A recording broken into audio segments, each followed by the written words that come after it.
Bem-vindo a mais esse trecho do Panorama do Novo Testamento.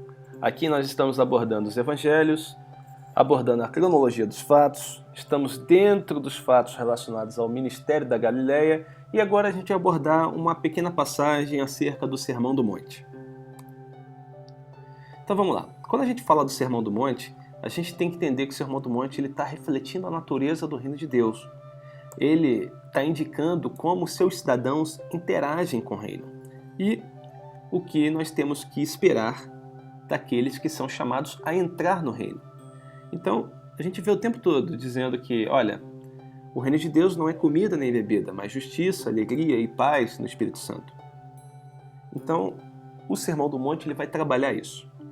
E eu acho que uma parte muito interessante para a gente destacar dentro do sermão e que fica fácil de trabalhar é Mateus 5, versículo 17 e versículo 18. Não penseis que vim revogar a lei ou os profetas. Não vim para revogar, vim para cumprir. Porque em verdade vos digo, até que o céu e a terra passem, nenhum i ou um tio jamais passará da lei, até que tudo se cumpra. O judeu entende com tranquilidade o que está sendo dito no texto. Nós, no entanto, temos dificuldade, porque nós não conhecemos o alfabeto hebraico. Nós não sabemos quais são as letras que estão sendo reportadas aqui nessa passagem. Mas, estudando um pouquinho de hebraico, você consegue ter um entendimento que o judeu teria ao ler o trecho. Então vamos pegar aqui e, com o entendimento básico do alfabeto hebraico, a gente consegue ter a ideia geral do que o Messias está falando. Bem, a primeira coisa que a gente tem ali é o I. O I, no alfabeto hebraico, é um pequeno apóstrofe, mas pequeno mesmo. Aqui ele até está grande para a gente poder visualizar ele melhor. É a letra Yod, e ela tem o som de I. Então, quando ele fala desse nenhum I, está falando desse apóstrofe, que é o menor caractere hebraico. Ele é quase imperceptível. Ele é realmente um apóstrofe lá em cima. E isso é o I. É a menor letra do alfabeto. De maneira escritural, a gente pode dizer que é aquela que menos se destaca dentro do texto. É a mais singela. Então, quando o texto fala, não penseis que vim revogar a lei ou os profetas, não vim para revogar, vim para cumprir. Porque em verdade vos digo, até que o céu e a terra passem, nem um i ou um tio jamais passará da lei, até que tudo se cumpra. Nem um i, nem a menor porção das escrituras, nem aquilo que parece que tem menor valor, nem a porção mais insignificante dos textos, deixará de ser cumprida. Em mim, o texto terá que ser cumprido. Eu vim para que qualquer texto da escritura tivesse seu cumprimento. É a minha missão. Então, o que o Messias está dizendo? Examine as Escrituras, porque julgais ter nelas a vida eterna, porque elas testificam ao meu respeito.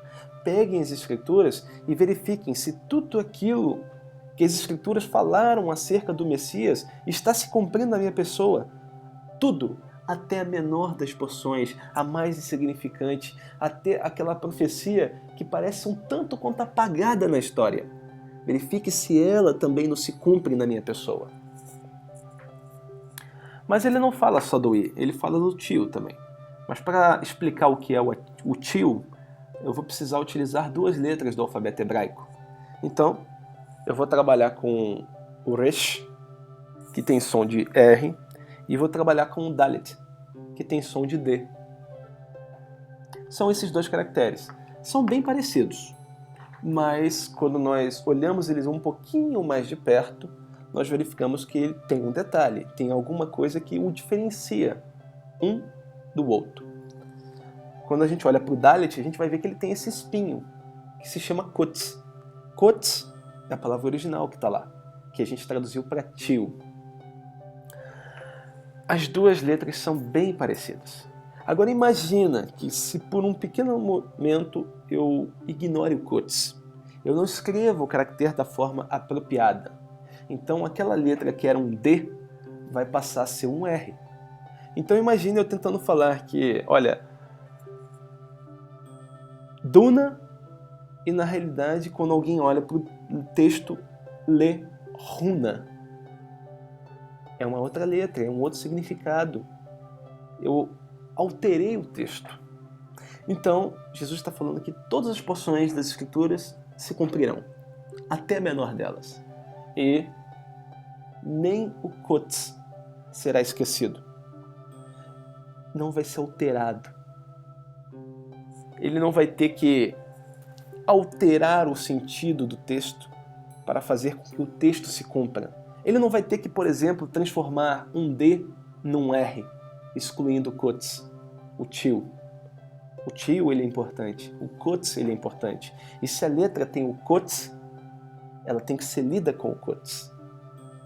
Então ele está dizendo, eu não vou alterar as Escrituras, eu não vou torcer os textos para que eles venham a dizer aquilo que eles não diziam de início. Os textos hão de se cumprir da forma como eles foram escritos, sem ter que homem algum ajudar Deus para que os textos venham a se cumprir. Nem um i ou um tio jamais passará da lei, até que tudo se cumpra. É isso que o Messias está dizendo no texto. Mas isso aqui é só uma introdução. Com essa introdução, ele ganha a audiência do público. Porque ele está falando, então o Messias está preocupado com o texto. Ele é um judeu autêntico. Ele está preocupado com a lei de Moisés. Ele está preocupado em fazer com que o texto se cumpra da forma como ele foi escrito.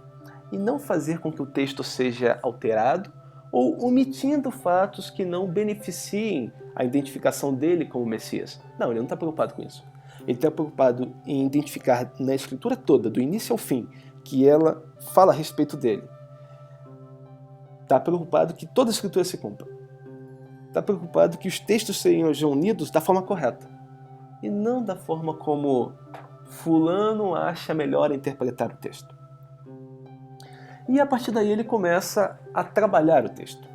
Aquele, pois, que violar um destes mandamentos, posto que dos menores, e assim ensinar aos homens, será considerado mínimo no reino dos céus. Aquele, porém, que os observar e ensinar, será considerado grande no reino dos céus.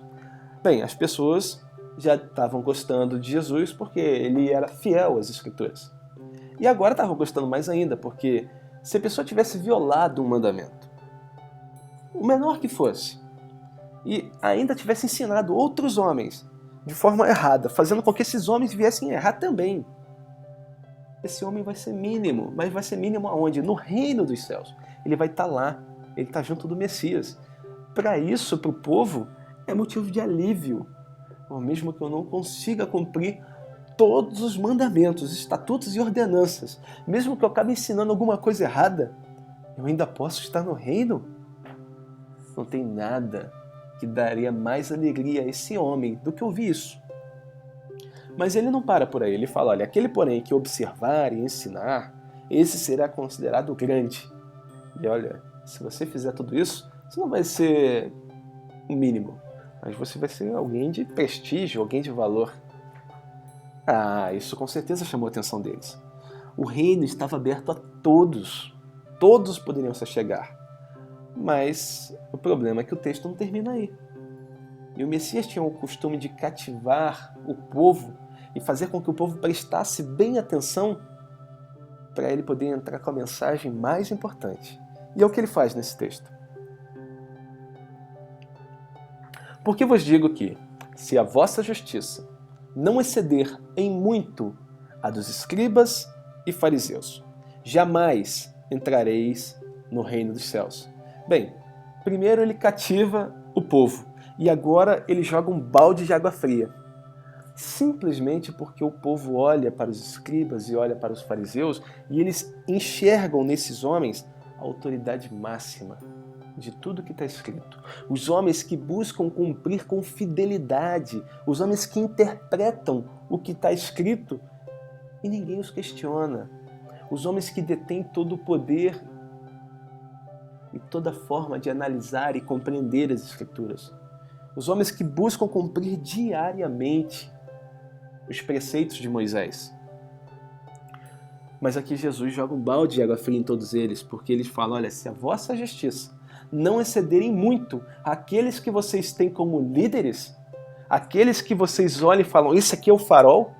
É isso que eu quero me tornar?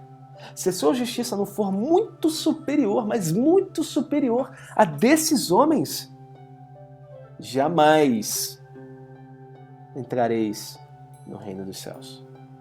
Então o que Jesus faz?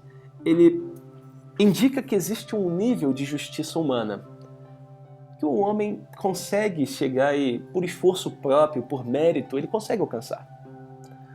E ele começa a trabalhar isso. E como é que ele começa a trabalhar isso? Nos versículos seguintes, onde ele começa a trabalhar. Ouviste o que foi dito aos antigos? Porém eu vos digo. E aí ele começa a analogia, indicando o que os antigos disseram, mas o que o Messias fala a respeito daquele caso. Ouviste o que foi dito aos antigos? Não matarás? Porém eu vos digo. Aquele que sem motivo se urar contra o seu irmão já é réu de julgamento. E ele continua. Ele sempre vai pegar um padrão e vai colocar um padrão mais elevado. Ouviste o que foi dito aos antigos? Não adulterarás? Porém, eu vos digo, aquele que olhar com intenção impura para uma mulher já está pecando. Então ele pega o padrão humano e coloca um nível que o homem normal não consegue realizar. Ouviste o que foi dito aos antigos, olho por olho, dente por dente?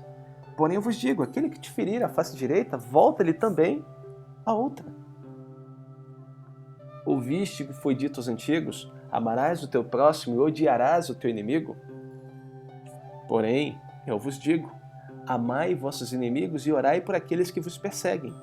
Então, o Messias simplesmente está falando, olha, a justiça farisaica só leva vocês até aqui. Vocês têm que excederem muito. Vocês têm que amar os vossos inimigos. A maior demonstração que o judeu não conseguia amar os vossos inimigos era a questão do próprio Jonas. Por intermédio de Jonas, nós verificamos que Jonas foi obrigado a ir até Nínive. Ele não queria ir àquela cidade, porque ele sabia que se ele fosse até aquela cidade, Deus, que é misericordioso, compassivo, benevolente, tardio em irar-se, ia se arrepender do mal que haveria dito, professar contra aquela cidade e iria